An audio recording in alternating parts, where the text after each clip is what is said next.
అదే RTV app వార్తల్ని క్షణాల్లో చదివే అవకాశం ఉంటుంది. ఒక న్యూస్ పేపర్, ఒక టెలివిజన్ ఛానల్ మీ చేతుల్లో ఎప్పుడు ఉంటాయి. బేటీ పడియే పర్ బచి నహీ అది నేను చాలా బాధాకరం. ప్రైమ్ మినిస్టర్ మోడీ గారు దీనిపైన రెస్పాండ్ కాకపోవడం, రియాక్ట్ కాకపోవడం ఇది చాలా బాధాకరం. బేటీ పడావ్ బేటీ బచావ్ అన్నారు కానీ బేటీ ఇక్కడ చదివినా ఇక్కడ చనిపోయింది తను. ఇలాంటివి దేశంలో కానీ ఎక్కడ జరగొద్దని చాలా బాధాకరంగా ఉంది. ఇలాంటివి ఎక్కడ జరగొద్దు.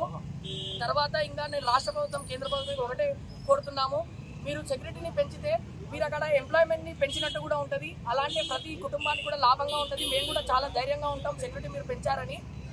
మాకు ఇప్పుడు ఆ జరిగిన అమ్మాయికి బాధితురాలకి న్యాయం జరగాలి, ఆ నిందితుల్ని వెంటనే శిక్షించాలి అని నేను కోరుకుంటున్నాను. భారతదేశంలో స్త్రీ శక్తి, నారీ శక్తి వాళ్ళ రోజుల్లో ఇలా జరగడం చాలా అమానుషం. మాకు ప్రత్యేకంగా మా డిమాండ్ వచ్చి చాలా క్లియర్గా ఉన్నాయి. ఒకటి, సెంట్రల్ గవర్నమెంట్ నుంచి సెంట్రల్ ప్రొటెక్షన్ యాక్ట్ వచ్చే వరకు అందరూ కంటిన్యూ చేస్తూనే ఉంటాము. మాకు స్పష్టమైన హామీ కావాలి. ఏదో ఓరల్గా చెప్పడం కాదు.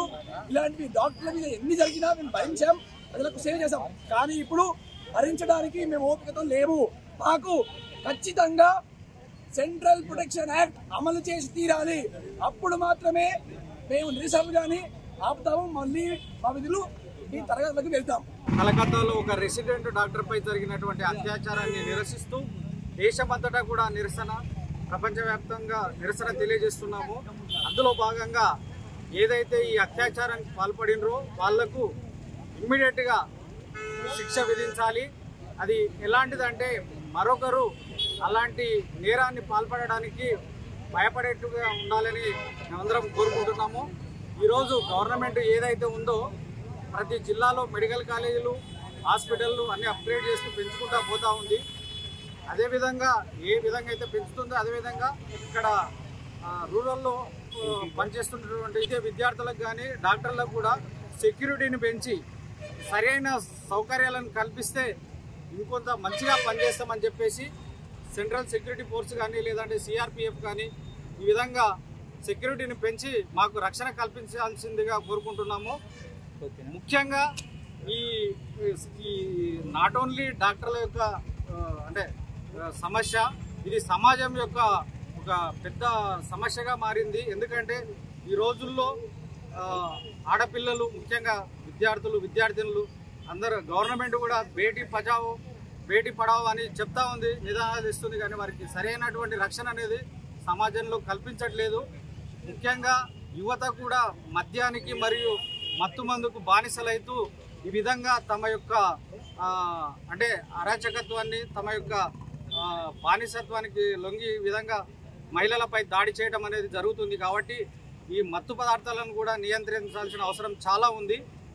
ప్రతి ఒక్క తల్లిదండ్రులు కూడా తమ యొక్క పిల్లలను, ముఖ్యంగా ఏ విధంగా అయితే బాలికలకు జాగ్రత్తలు చెప్తారో అదేవిధంగా తమ పిల్లలకు అంటే మగపిల్లలకు కూడా చిన్నప్పటి నుండే వాళ్ళు ఆడపిల్లలకు ఏ విధంగా రెస్పెక్ట్ ఇవ్వాలి, ఏ విధంగా చూసుకోవాలని తన యొక్క అక్క చెల్లెలుగా భావించి రెస్పెక్ట్ ఇస్తే ఈ సమాజంలో ఉన్నటువంటి ఇలాంటి రుగ్మతలు అనేది తగ్గుతాయని కోరుకుంటూ, ముఖ్యంగా గవర్నమెంట్ అనేది సరైన సౌకర్యాలు, భద్రతను కల్పించాల్సిందిగా కోరుకుంటూ ఇమ్మీడియట్గా ఎవరైతే ఈ అత్యాచారానికి పాల్పడినటువంటి నిందితులు ఉన్నారో వాళ్లకు ఉరిశిక్ష కానీ లేదంటే ఇంకెటువంటి సివియర్గా తీవ్రమైన పనిష్మెంట్ ఇవ్వాల్సిందిగా కోరుకుంటూ ఇక్కడ ఉన్నటువంటి నర్సింగ్ విద్యార్థులందరూ కూడా తమ యొక్క సంఘీభావాన్ని తెలియజేస్తూ క్యాండిల్ ర్యాలీ అనేది నిర్వహిస్తున్నాము.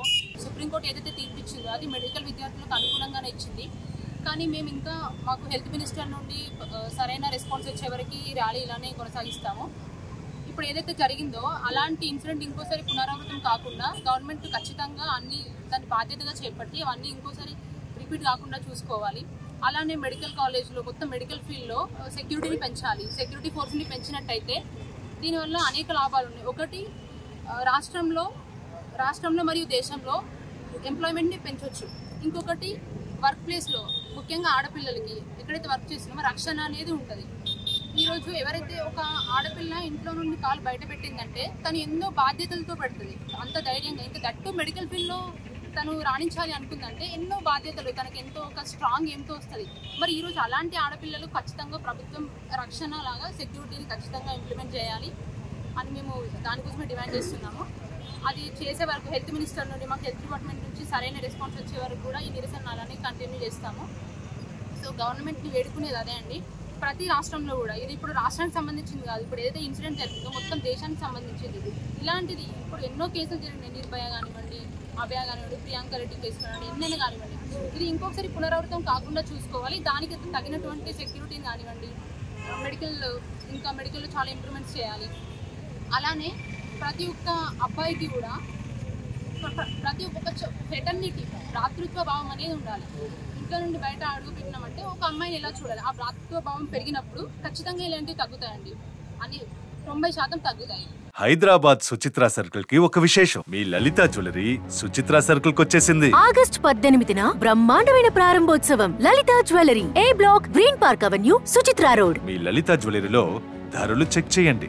డబ్బులు చాలా చాలా ఆదా చేస్తారు. డబ్బులు ఎవరికి ఊరికే రావు.